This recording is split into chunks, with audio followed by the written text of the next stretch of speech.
Halo teman-teman semuanya, apa kabar kalian di luar sana? Semoga selalu dalam keadaan baik, sehat jasmani rohani, keadaan bahagia, dalam keadaan yang sukses selalu dan juga selalu dalam naungan Tuhan semesta alam. Untuk segmen kali ini di Kartu Kehidupan akan membahas tentang lanjutan cerita horor yang kemarin ya.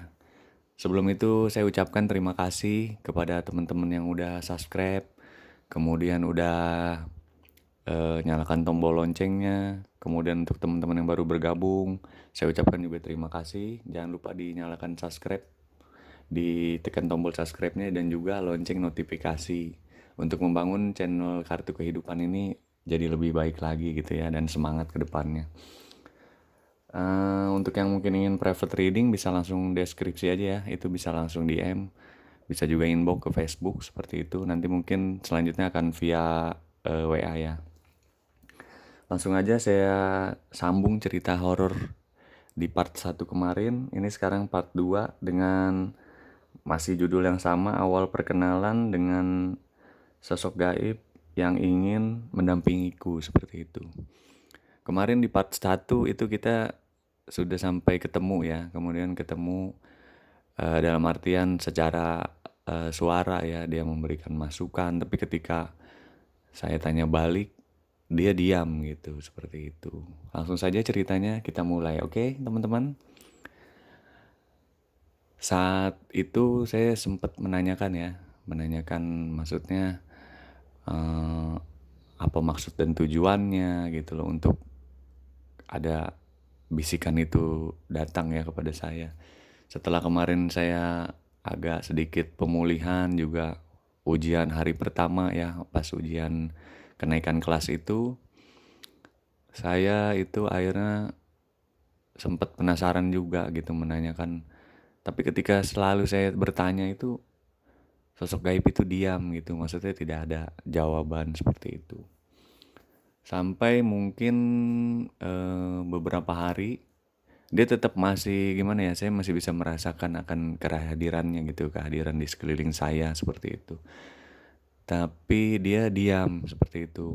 Mungkin kalau dia berbicara ada hal yang penting dan atau memang yang harus saya disampaikan kepada saya gitu maksudnya ya.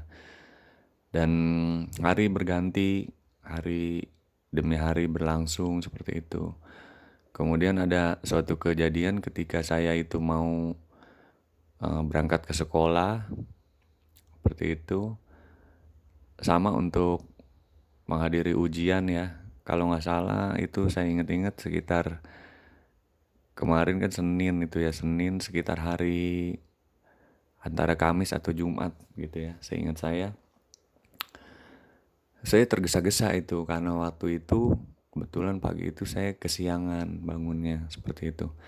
Bangunnya kesiangan, kemudian otomatis kita nyari jalan yang tercepat kan ya untuk potong jalan lah gitu biar sampai, walaupun memang itu lewat belakang sekolahan jadi agak agak sedikit jalan pintas gitu, motong pintas jalan seperti itu.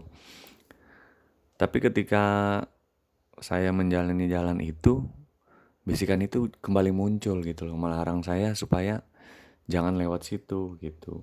Dalam hati saya kan bertanya ya gitu, kenapa jangan lewat situ padahal itu jalan tercepat menurut saya gitu. Logika saya mengatakan seperti itu, tapi hati kecil saya atau bisikan itu juga mengatakan jangan lewat jalan itu, seperti itu. Kemudian pas akhirnya saya mencoba merenung dulu gitu ya sejenak, akhirnya saya coba ikuti kata hati saya akhirnya untuk memutar jalan biasa walaupun lebih jauh, mungkin siapa tahu memang ada kebaikannya seperti itu. Akhirnya saya coba jalan itu ya, coba jalan lewat jalan yang seperti biasa. Kemudian juga saya akhirnya sampai gitu ya di sekolahan. Cuman ternyata ya itu perkiraan logika saya terlambat ya, ternyata masih ada waktu gitu loh. Masih ada waktu beberapa menit. Saya akhirnya penasaran gitu, kenapa sih nggak boleh lewat jalan yang tadi gitu. Saya taruh dulu tas, saya izin pamit sebentar kepada guru pengawas ya saat itu untuk ujiannya. Ada yang tertinggal saya bilang gitu. Oh ya udah, nggak masalah gitu, yang penting udah dateng, jangan lupa absen dulu kata dia. Saya absen nanti mungkin soalnya langsung ditaruh di meja aja, oke. Sebenarnya nggak ada yang ketinggalan, jadi saya cuman penasaran gitu kenapa nggak boleh lewat jalan yang tadi sebelumnya yang saya pikir itu bakal lebih dekat gitu. Ternyata pas saya lewat belakang sekolah, saya coba telusurin sampai ke rumah saya, ada apa sebenarnya saya tidak boleh lewat situ gitu. Nah, ternyata apa ya, saya melihat seperti di jalan itu, di jalan jadi pertemuan antara jalan pintas mungkin ke jalan raya itu ya. Ada anak kecil yang memang SD pakai bajunya sama merah putih gitu. Kayaknya sepantaran juga itu sedang tertabrak gitu, dalam artian ya berdarah-darah gitu ya, ketabrak truk seperti itu. Jadi saya juga terkesima ya, dan memang akhirnya agak sedikit menerawang gitu, jika saya tadi lewat situ apa ada kemungkinan saya seperti itu. Jadi untuk menghindari itu, bisikan itu menghindari saya lewat jalan tersebut gitu loh. Akhirnya ya agak sedikit gimana ya, berkecamuk juga, bingung, tapi juga mungkin ada rasa bersyukur gitu ya, saya pagi itu tidak lewat situ. Akhirnya saya cepet, itu sebelum sampai saya ke rumah ya, jadi cuman setengah perjalanan dari belakang sekolah atau dari jalan pintas lah ya gitu ya, saya melihat hal itu gitu. Akhirnya saya cepet balik gitu ke sekolah, melaksanakan ujian seperti biasa. Nah kemudian saya coba ujian gitu ya, padahal semalam saya udah baca-baca gitu, baca-baca ya sekilas untuk lebih mengingat pelajaran seperti itu. Ternyata apa ya, jadi ada yang saya ingat, ada yang ngeblank gitu. Saya bilang, apa ini gara-gara saya terbentur batu seperti itu, agak agak berpikir ke situ. Soalnya sebelumnya saya agak, kalau menghafal tuh agak cepet gitu. Itu kok seperti masih kelayangan gitu, apa memang belum pulih kepala saya seperti itu. Emang masih di keadaan di perban ya, saat itu masih ditutup gitu, ditutup perban. Nah akhirnya setelah itu eh, ketika saya coba mengingat pelajaran yang saya ingat, itu datang lagi bisikan itu gitu, datang lagi. Dia memberitahukan saya seperti ini katanya, kadang jawaban itu nggak perlu banyak apa ya, banyak berpikir gitu kata dia. Apa yang menurut, baca sekilas apa yang menurut kamu memang benar, ya udah itu isi, itu berarti isinya. Kalau memang salah ya berarti belum belum pas gitu feeling yang saya rasakan seperti itu. Jadi nggak usah terlalu rinci atau bagaimana seperti itu. Akhirnya saya sempat gimana ya, namanya anak kecil saat itu ya, jadi nggak mau pusing mungkin. Saya dalam hati, saya kalau berkomunikasi jadi mulut tetap diem, jadi orang melihatnya mungkin ya biasa-biasa aja, tidak ada apa ya, gerak tubuh ataupun mulut saya yang juga berkomunikasi ya, berkomunikasi dengan suatu hal yang tidak saya lihat. Jadi orang mungkin ya merasakan ya hal yang biasa seperti itu. Karena saya lewat, dari bisikan dia saya lewat batin gitu untuk membalas komunikasi feedbacknya dari yang dia utarakan seperti itu. Akhirnya saya bilang ke dia gini, kalau emang lu itu nyata, saya bilang, coba lu bantu gua aja langsung gitu loh. Tanpa harus bersusah payah saya harus berpikir juga gitu, sama aja dong, saya bilang gitu. Akhirnya oke, kalau lu maunya seperti itu kata dia. Akhirnya coba lu isi lagi kayak kemarin gitu loh, A B C D ya, dengan berbagai macam feeling saya aja gitu ya, dicampur aduk dengan feeling saya seperti itu. Akhirnya saya coba isi tuh ya kan, saya isi A B C D gitu misalnya, atau C D D. Akhirnya saya isi. Nah kemudian selesai lah ya, ujian itu sudah selesai. Akhirnya ya saya pun naik ke kelas 3, dan ternyata hasil nilainya itu ya memang tidak terlalu apa ya, tidak terlalu buruk lah ya. Padahal saat itu terus terang, selain saya belajar tadinya udah menghafal, tapi saya agak ngeblank gitu loh. Harusnya kan ketika isi ya nggak terlalu baik seperti itu. Bahkan kalau nggak salah, saya seingat saya ya, jadi saya masih mendapatkan ranking gitu kalau waktu kelas 1 atau 2. Mungkin agak kurang bagusnya itu di kelas-kelas selanjutnya gitu ya, karena suatu dan lain hal seperti itu. Masih masuk ranking 10 besar seperti itu. Saya agak agak mengingat seperti itu. Nah, singkat cerita, dia mulai tuh mengajarkan banyak, apa ya, komunikasi yang lumayan menjadi intens gitu loh. Jadi, jika ada suatu hal yang mungkin salah saya lakukan, dia mengingatkan gitu. Kayak, ya misalnya gini, saya terlalu main terus gitu ya, walaupun itu liburan sekolah misalnya. Jadi dia, ya selain orang tua udah pasti jangan mengingatkan, apa, jangan main terus gitu, mengingatkan orang tua udah pasti seperti itu. Tapi dia, ya karena mungkin kalau orang tua itu di rumah atau mungkin ada aktivitas lain juga yang nggak selalu ikut kita. Nah kalau dia kan, saya merasakan itu dia ikut terus gitu. Kenapa saya menjadi biasa komunikasi dengan dia atau sering ngobrol dengan dia, karena saya anggap orang lain pun mungkin sama gitu. Jadi saya masih menganggap itu feeling, bukan hal-hal lain yang di luar nalar dan logika gitu ya, seperti ya misalnya seperti hodam lah atau apa. Saya tidak ada berpikir seperti itu karena waktu itu mungkin masih kecil ya, belum paham juga. Saya pikir itu hanya feeling dan saya rasa orang lain juga mungkin mempunyai hal yang sama di dalam dirinya seperti itu. Jadi ya saya anggap seperti itu aja gitu. Padahal dia kadang ya benar-benar berkomunikasi, kayak saya melakukan main terus misalnya gitu, melakukan hal yang salah. Dia suka ingatkan gitu, jangan lupa beribadah seperti itu, jangan lupa sesuai pada tempatnya gitu loh, main boleh dari jam sekian sampai jam sekian kemudian pulang, takutnya orang tua khawatir gitu, takutnya kamu juga sakit belum makan dan lain-lain seperti itu. Kadang ya gimana ya, seperti ada teman juga tapi juga seperti kadang jengah juga gitu loh, kok seperti terus dikasih petua. Sedikit demi sedikit dia mengajarkan hal baik, buruk gitu untuk dasar mungkin ya. Jadi untuk kalangan anak kecil yang mungkin daya nalarnya belum terlalu dalam seperti itu. Jadi dia mengajarkan, oh yang ini tidak baik dilakukan seperti itu. Terus dia mengajarkan ibadah seperti itu. Kadang dia juga ngetes gitu loh, ngetes seperti gini misalnya.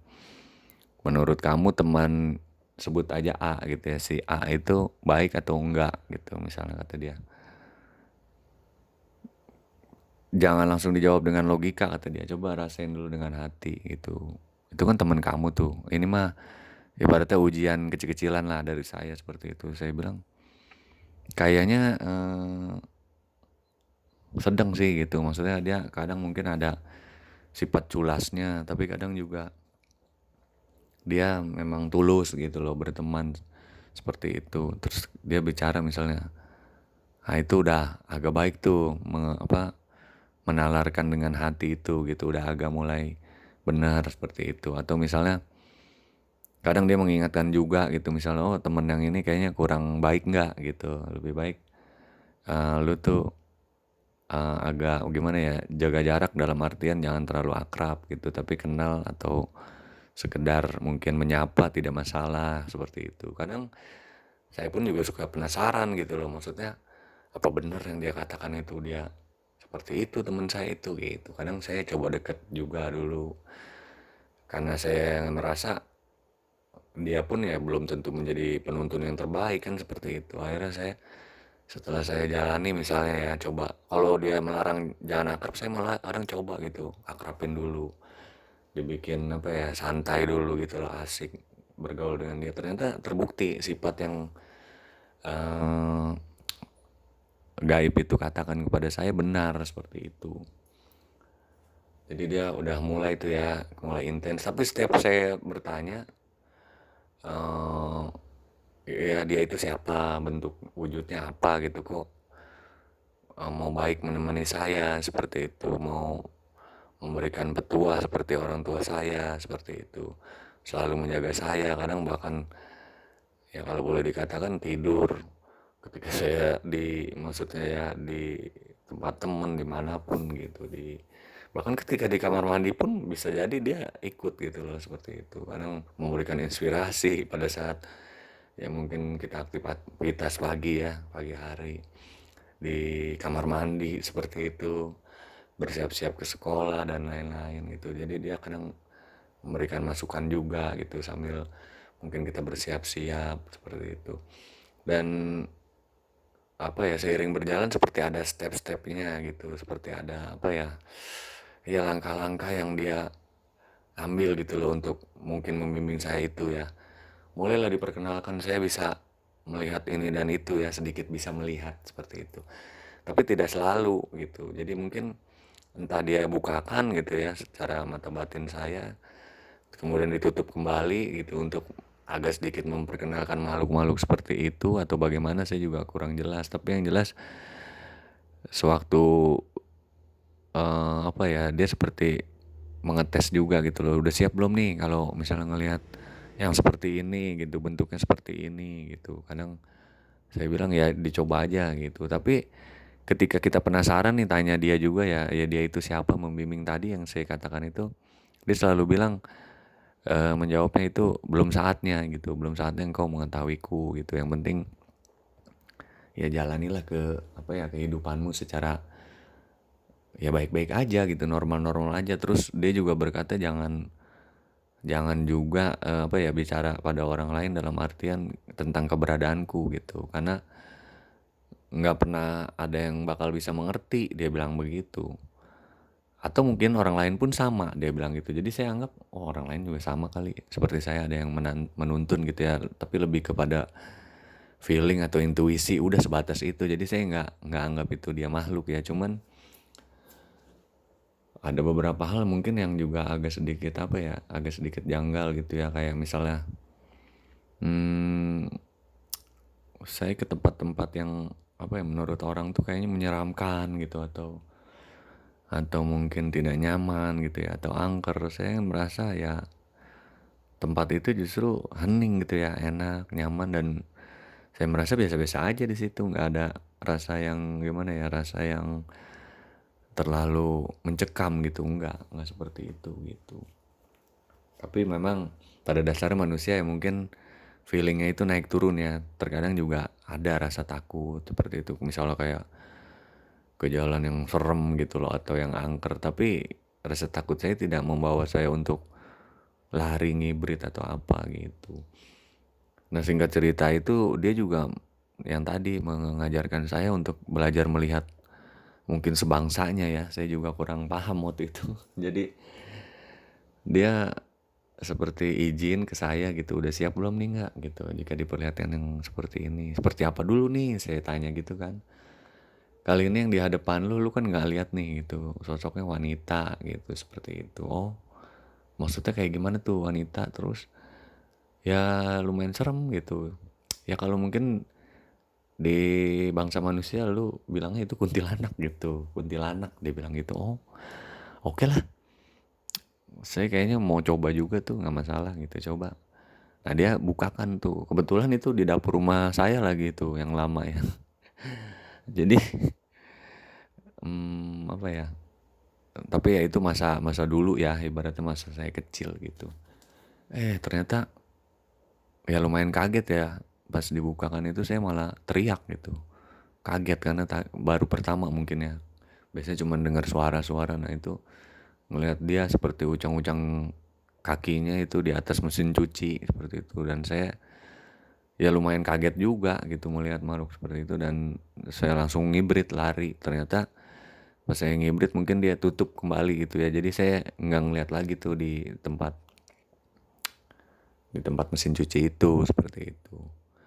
Ya hari terus berganti ya, berlangsung terus. Saya rasakan mungkin dia lebih mengajarkan juga tentang sisi sejarah gitu kadang ya.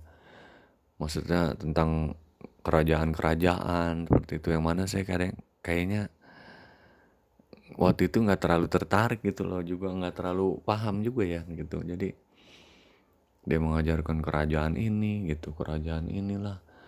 Katanya kalau Jawa Barat keturunan dari yang kerajaan ini gitu. Kalau orang dari Jawa mana, misalnya Jawa Timur atau keturunan dari misalnya Majapahit lah misalnya ya, saya juga kurang paham kan saat itu gitu. Jadi saya akhirnya ya menurut saya apa ya, ya udahlah cuman pembelajaran selewatan aja gitu. Kadang juga bising gitu, bisingnya dalam artian kita kan inginnya hening gitu ya, dia terus selalu memberikan arahan gitu loh, mungkin motivasi juga seperti ya gimana sih, seperti kita diikutin guru kita ya, guru di sekolah ataupun guru ya apapun itu ya, guru les tapi 24 jam. Nah gitu, kadang kan akhirnya kita butuh rehat gitu loh, butuh tenang seperti itu. Sampai saya suka ngomong gitu, akhirnya apa dia, lu tuh emang nggak ada kerjaan lain apa gimana gitu, nggak mendingan istilahnya kemana dulu gitu. Karena saya juga kadang butuh ketenangan kan seperti itu. Jadi ya gitulah, kadang memberikan masukan, memberikan wejangan seperti itu. Kadang juga ya dia apa ya, kalau melarang agak keras juga gitu, bahwa saya nggak boleh melakukan ya jangan melakukan gitu, jangan jangan sampai melakukan yang dia tidak suka, dalam artian tapi selalu mengarahkan tuh ke arah yang positif, lebih cenderung juga ke agama gitu. Yang mana kadang saya namanya di dunia apa fisik ya, atau di dunia nyata itu sudah mungkin lelah ya, kayak misalnya habis belajar, juga habis mungkin les ini les itu misalnya. Pengen kan di rumah waktunya santai dulu atau apa. Nah dia justru kadang lebih cenderung ke jangan lupa sholatnya gitu, ibadahnya. Jangan lupa baca kitab Al-Quran gitu misalnya, seperti itu. Jadi ya kadang saya pengennya anak kecil gitu ya di zaman itu. Jadi pengennya ya agak sedikit santai lah, tidak terlalu yang serius seperti itu. Mungkin tapi beda dengan misinya dia gitu ya, entah apa dan untuk apa gitu. Saya juga kurang paham. Cuman kalau untuk mungkin petunjuk-petunjuk keanehan itu kadang saya mungkin lewat mimpi gitu. Kadang dari mimpi-mimpi juga udah mulai agak aneh gitu ya, kayak saya ketemu kakek-kakek lah gitu loh bersorban. Terus kadang dia ngomong juga saya ingat, kadang tidak ingat. Kadang dia seperti ngajak ya gimana ya, cucunya bermain aja gitu. Saya sedang di taman yang luas gitu, bermain dengan dia seperti itu. Terus kadang dia juga ya pokoknya memperkenalkan dunianya, mungkin ya dunianya juga ke saya seperti itu. Yang mana akhirnya menurut saya sih waktu itu agak sedikit mengganggu menurut saya ya, karena nggak terlalu penting tuh gitu. Anak kecil kan belum terlalu butuh yang seperti itu gitu. Sering saya juga berdebat gitu, sampai akhirnya mungkin mending dia pergi aja gitu dari saya, tapi dia tetap sesuai visi dan misinya tidak bisa gitu. Akhirnya ya dia seperti apa ya, kalau saya usir itu mungkin diem ya, tapi saya rasa tetap masih ada di sana gitu loh, masih ada di sekitaran saya gitu. Akhirnya ya dia nanti kembali lagi gitu kalau saya udah bilang udah mendingan pergi dulu gitu, atau cari orang lain aja deh, saya kayaknya merasa risih juga gitu loh. Ya ini kan untuk kebaikan kamu nantinya gitu loh. Jadi kamu harus berhati-hati dalam melangkah, harus menjadi orang seperti ini seperti itu gitu, yang mungkin juga dia inginkan atau memang agar saya lebih baik juga gitu. Tapi kadang ada sesuatu yang mungkin terlalu apa ya, terlalu lebih serius dan tidak fleksibel gitu. Karena dia selalu memberitahu itu lebih dulu gitu loh, atau hal yang saya belum tahu ya saya ingin merasa apa ya, belajar dulu lah gitu. Tapi dia kadang kasih tahu duluan gitu loh, bahwa ya kayak tadi berteman udahlah jangan sama si A si B gitu, lebih baik sama si C misalnya gitu. Tapi kan itu pilihan saya. Kadang kita itu diberitahu juga belum tentu masuk kan, kecuali kita udah merasakannya sendiri, dalam artian oh iya nih ternyata bener nggak bener seperti itu. Jadi ya sering lah perdebatan-perdebatan itu ya, sampai mungkin agak agak kurang apa ya, kurang nyaman juga akhirnya di diri saya seperti itu. Itu sih untuk sepenggal kisah di masa-masa kecil ya, karena mungkin masih apa ya, awal untuk penyesuaian juga, masa-masa saya peralihan gitu dari SD menuju ke apa SMP seperti itu ya. Kurang lebih dia mengajarkan hal-hal yang masih sama seperti itu. eh Apa tentang attitude seperti itu ya, tentang beribadah, tentang apa yang baik dan tidak baik untuk dilakukan seperti itu. Terus mana yang baik atau tidak gitu loh, masukan dari luar untuk kita seperti itu. Jadi dia hampir mirip sama orang tua sih ya seperti itu. Jadi tapi setiap saya tanya selalu tetap dia dari mana arahnya atau datangnya kok bisa tiba-tiba gitu. Eh, Ya tetap seperti itu, cuman jawabannya nggak jelas gitu ya. Jadi dia bilang belum saatnya seperti itu. Tapi saya agak sedikit berpikir ya, itu mungkin apakah efek dari benturan batu itu gitu ke kepala saya gitu. Jadi udah mulai agak kepikir ke situ gitu. Ada katanya saraf yang mungkin kesabet atau bagaimana, saraf-saraf kecilnya itu ya, apa menjadi pembuka justru media-media lain ya di luar manusia gitu. Jadi ada dimensi lain yang masuk seperti itu. Saya juga kurang paham, tapi yang jelas dia bukan di dalam diri saya gitu, di sekitaran saya gitu. Terus dia juga sempat memperlihatkan kadang aktivitas makhluk-makhluk astral mungkin ya, kayak misalnya saya itu kayak lagi ke kebun gitu ya, misalnya di kebun kebun dekat rumah saya tinggal kan ada lapangan, kemudian luas gitu ya, ada kali juga, kali Angke kalau nggak salah deh. Terus itu ya ada semacam kebun-kebun lah gitu ya, dulu belum terlalu banyak penduduk segala macam. Kadang dia di lapangan aja suka kayak ngebukain gitu biar saya tahu kali bahwa jangan kaget gitu nih, bahwa kita tuh hidup berdampingan seperti itu.